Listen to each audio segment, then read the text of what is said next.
Hello everyone, and welcome to Art Smart. Today we're going to talk about the 1943 Warner Brothers cartoon, A Corny Concerto. This is one of my favorite cartoons, and we are lucky in that it is widely available because it is in the public domain. It's one of a couple dozen Warner Brothers cartoons that lapsed into the public domain, and therefore it's easy to find on YouTube, it's easy to find on public domain websites, and of course on cheap video tapes that you can find all over the place, including the thrift store. But anyway, this is a very good cartoon, and it is a great time capsule. I would like to spend most of this video talking about the Walt Disney Studios basically argument and fight that they are going through with Warner Brothers during the early 1940s. Now, during 1940, Disney released Fantasia, and this particular cartoon, A Corny Concerto, is definitely making fun of Fantasia. Now, over the course of time, we look at Fantasia as being a landmark for Disney and a really good film, and it's been re-released several times. And so we look at it in a pretty positive way. But you have to keep in mind, in 1940, it was a very different kind of environment when it came to film and when it came to the general public. Fantasia was not very well received when it came out in 1940. A lot of stuffier music people stated that Disney was just clipping masterpieces of music and not giving people a full experience of these different musical selections, and so they looked down on the film because of that. They also saw it as a awkward mixture of highbrow art and lowbrow cartooning. A lot of the general public just saw it as Disney getting away from the character animation that they were so famous for, and Disney was, for some reason, getting all stuffy on them. And so a lot of people just didn't like Fantasia initially. It is definitely a film that had to build up its reputation over time.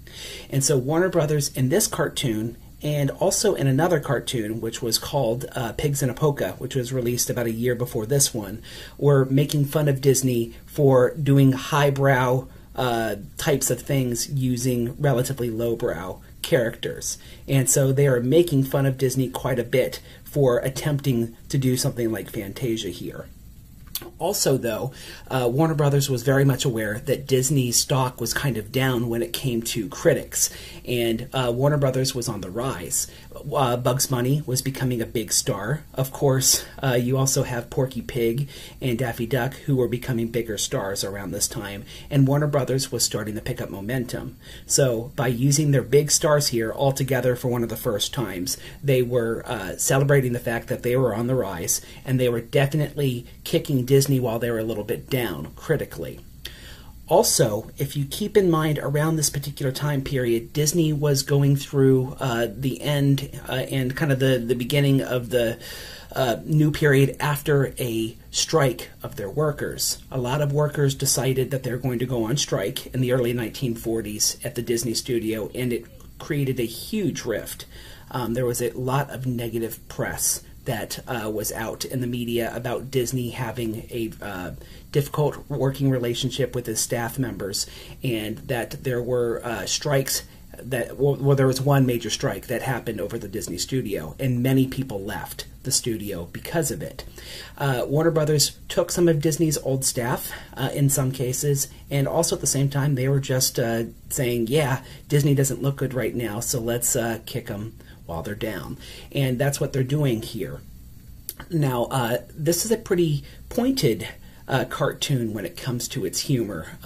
They are making fun of Deems Taylor, who was the narrator and the lead presence in Fantasia, and Elmer Fudd there is looking Deems Taylor-esque, but of course doing his klutzy Elmer Fudd bit there. So it's definitely making fun of Disney while also celebrating the character of Elmer, who was actually only a couple years old when this particular film came out. A lot of these characters were just starting to kind of hit their stride and hit the peak of their popularity here. And so they're definitely celebrating their characters while also taking swipes at Disney. Some people have tried to say that the little black duck here in this particular cartoon is supposed to be like a baby version of Daffy Duck.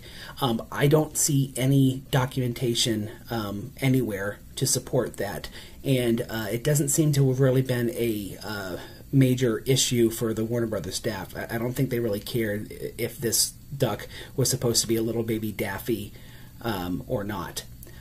So, quite frankly, if you think this is a little Daffy Duck, okay. If you don't, that's okay too, because the Warner Brothers staff certainly didn't seem to care. But either way, it is definitely a character that's Daffy-esque, and you could say it's celebrating that particular character to a degree here.